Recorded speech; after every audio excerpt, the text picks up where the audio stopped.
akan mempresentasikan hasil program yang telah kami buat seminggu yang lalu. Di sini saya akan membacakan tentang penjelas yang telah kami diskusikan. Untuk yang pertama yaitu Mas Alif, yaitu dia sebagai pembuat algoritma programnya, menjelaskan berjalannya program dan memberikan alasan membuat program tersebut. Yang kedua yaitu Mas Fitri, dia sebagai pembuat tampilan awal ketika program dijalankan beserta source-nya. Yang ketiga yaitu Mas Hakiki, dia menjelaskan source code tentang paket. Yang terakhir saya sendiri menjelaskan source code tentang if else serta operator aritmatika. Silahkan untuk yang sudah ada bagiannya sendiri untuk menjelaskan hasil dari diskusi yang telah kita lakukan mulai dari minggu yang lalu. Assalamualaikum warahmatullahi wabarakatuh. Di sini saya akan menjelaskan alur pemrograman yang telah kami buat sebelumnya. Jadi, saya di sini bersama teman-teman membuat program rental PlayStation. Kenapa kami membuat program rental PlayStation? Karena selama ini kami melihat hanya rental PlayStation yang belum sama sekali pernah memakai program untuk menghitung sewa PS. Berbeda dengan warnet, di situ sudah memakai program hitung sewa komputer dengan seperti yang saya ketahui menggunakan aplikasi Billy. Jadi program ini dibuat untuk kasir rental PlayStation. Ketika program dijalankan maka muncul tampilan seperti ini. Di situ sudah terdapat tampil yang menampilkan pilihan beserta harga sewa per jam, sehingga pelanggan bisa leluasa memilih ataupun menyewa PS yang mau dipakai. Seperti contohnya seperti ini. Nah, selanjutnya si kasir akan menentukan berupa angka pilihan PlayStation yang diinginkan pelanggan. Sebelum melanjutkan ke tahap akhir pemrograman, saya ada sebuah diskon atau potongan harga sewa ketika total jam sewa lebih dari 3 jam, 5 jam. Itu berlaku di semua jenis PlayStation, cuma berbeda potongan harga sewanya. Baik, selanjutnya saya akan menjelaskan bagaimana cara menjalankan program yang sudah kami buat. Langsung saja kita Nah, setelah kita mencet tombol run, maka akan muncul notifikasi seperti ini. Di sini akan muncul tabel, dan dalam tabel ada jenis PlayStation dan harga per jam. Di sini sudah tertera. Jika kita menyewa PlayStation 1, maka di sini harga per jamnya 1.000. Jika PlayStation 2, maka harga per jamnya 2.000 dan seterusnya. Setelah itu kita harus menentukan berdasarkan angka. Di sini sudah tertera apa kita ingin memilih angka 1, yaitu dengan PS1 dan 2 dengan PS2 dan seterusnya.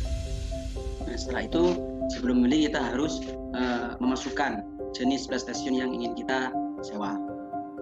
Nah, sebelum memasukkan PlayStation yang kita sewa, kita harus memastikan sesuai dengan prosedur yang sudah ada di atas. Jika tidak sesuai maka tampilannya akan seperti ini. Seperti contoh kita masukkan G. Nah, di sini akan keluar input Anda salah dan harus mengulangi sampai benar. Kita akan membuat contoh yang benar. Nah, kita coba yang nomor 4. Enter. Ini adalah contoh yang benar. Akan muncul notifikasi total jam sewa. Karena di sini sudah sesuai dengan prosedur yang di atas, maka keluarnya juga akan sesuai dengan yang kita inginkan.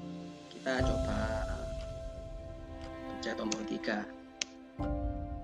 Di sini akan muncul notif total bayar. Tadi saya menyewa PlayStation 3 dan total bayarnya 9.000, karena di sini sudah tertera harga per jamnya 3.000. Dan di sini Anda akan mendapatkan potongan harga separuh dari harga per jam PlayStation 3. Dalam artian jika kita menyewa di atas lebih dari 3 jam. Seperti itu. Begitulah cara program kami menjelaskan skripnya. Dan perlu diketahui lagi, kami di sini menggunakan pemrograman bahasa C++. Lebih jelasnya lagi akan dijelaskan oleh teman-teman saya. Warahmatullahi wabarakatuh. Nah, kesempatan kali ini di kelompok saya mendapat peran untuk menjelaskan tampilan awal atau source code pada tampilan awal program nanti ketika dijalankan. Nah, berikut adalah source code untuk menampilkan halaman awal pada program kami.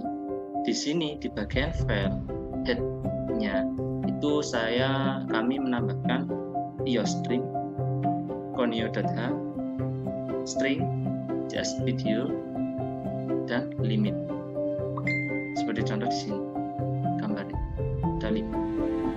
Nah, di source code untuk menampilkan tampilan awal. Nah, di sini deklarasi yang saya buat itu ada dua macam tipe data, yaitu integer dan karakter. Nah, variabel dengan tipe data integer itu ada beberapa variabel, yaitu seperti contoh sini integer PS1 menyimpan angka nilai 1000, PS2 menyimpan nilai 2000, PS3 menyimpan nilai 3000, PS4 menyimpan nilai 4000 dan nilai lainnya sampai terakhir variabel layar. Dan selanjutnya untuk variabel dan tipe char itu untuk variabel A, di mana variabel A ini dia menyimpan variabel PS1, di mana tadi PS1 menyimpan angka 1000, dan begitu juga dengan seterusnya.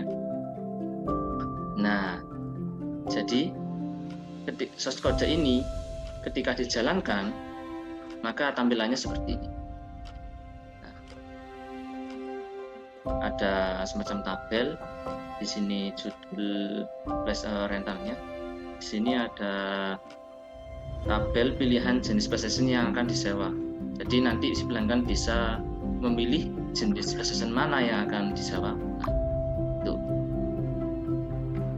Nah, selanjutnya ini ada source code yang berbeda mungkin. Nah, ini ada source code di atas punya fungsi di mana ketika nanti inputan berupa karakter, maka akan muncul notif Anda salah input atau ulangi sampai benar. Dan akan diarahkan lagi menginputkan pilihan jenis PlayStation yang akan dipilih. Nah, source code ini bisa berjalan karena adanya file header, yaitu JS Studio dan limit. Nah, di sini source code ini yang berbeda, bukan berbeda ya, mungkin tambahan. Nah, khusus ketika nanti kalau salah input menggunakan karakter, maka dia akan muncul outputan atau tampilan, yaitu peringatan notif seperti kata ini, yaitu Anda salah input, ulangi sampai benar.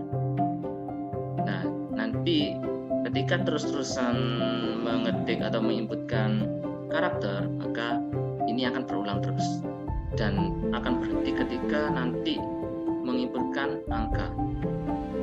Nah, berikut ini contoh ketika source code ini dijalankan. Nah, ketika nanti pilihan jenis PlayStation pakai inputan huruf karakter, dia akan memberikan notif seperti ini.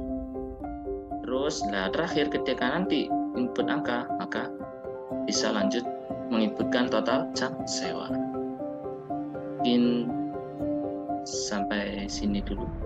Untuk penjelasan selanjutnya itu saya serahkan kepada saudara Zaki. Sekian dari saya. Wassalamualaikum warahmatullahi wabarakatuh. Assalamualaikum warahmatullahi wabarakatuh. Pada kesempatan kali ini, saya di kelas saya mendapatkan peran sebagai menjelaskan tentang switch case. Itu berguna untuk ketika si pelanggan memilih salah satu jenis preset yang diinginkan. Berikut ini switch code penggunaan switch case pada program kami. Ada case 1, bisa dilihat di sini. Case 1 ada cout, else if, bayar jam per jamnya itu berapa, di sini sudah diketahui. Di sini saya memakai aplikasi C++. Pada kesempatan hari ini saya menjabarkan tentang rental PlayStation. Di sini case 2 kurang lebih sama dengan case 1, tapi di sini penggunaan switch case pada pilihan input dari variabel jenis, di mana inputan tersebut berupa pilihan jenis PlayStation yang akan disewa. Di source code di atas terdapat 5 jenis case dan tiap-tiap case penyimpanan statement yang berbeda. Nah, ini ada case 1, case 2, case 3 dan seterusnya. Itu mempunyai statement atau penyimpanan statement yang berbeda-beda. Jadi case 1 dengan case 2 itu penyimpanan statement itu tidak sama. Kenapa?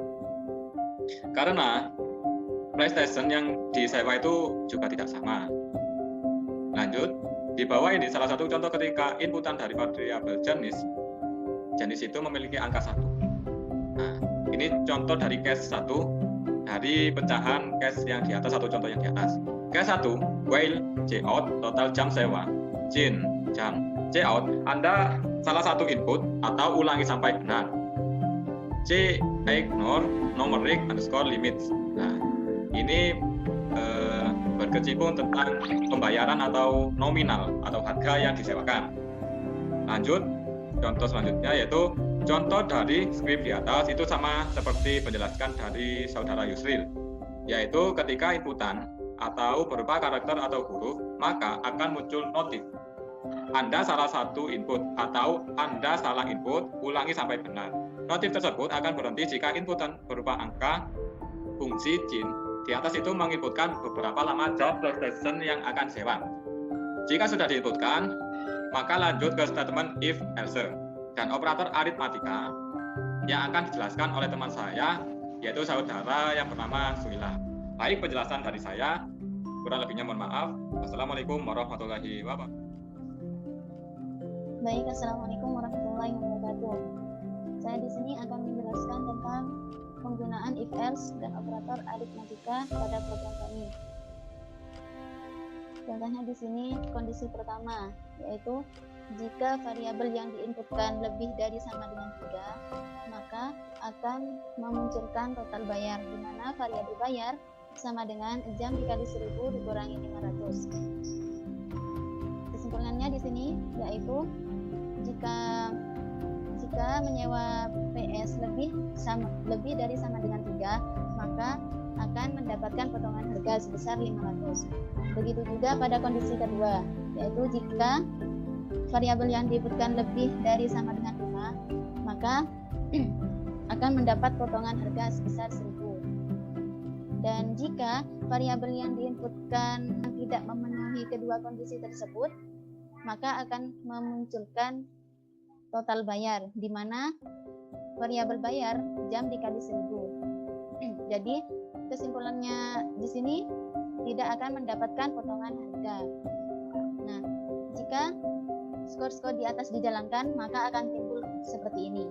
Pada kondisi yang pertama, total jam sewa sama dengan 3.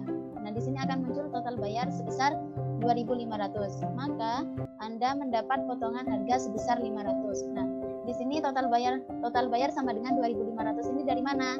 Nah, dari berapa jam kalian yang menyewa PS tersebut. Nah, di sini kan tertulis bahwa 3 jam.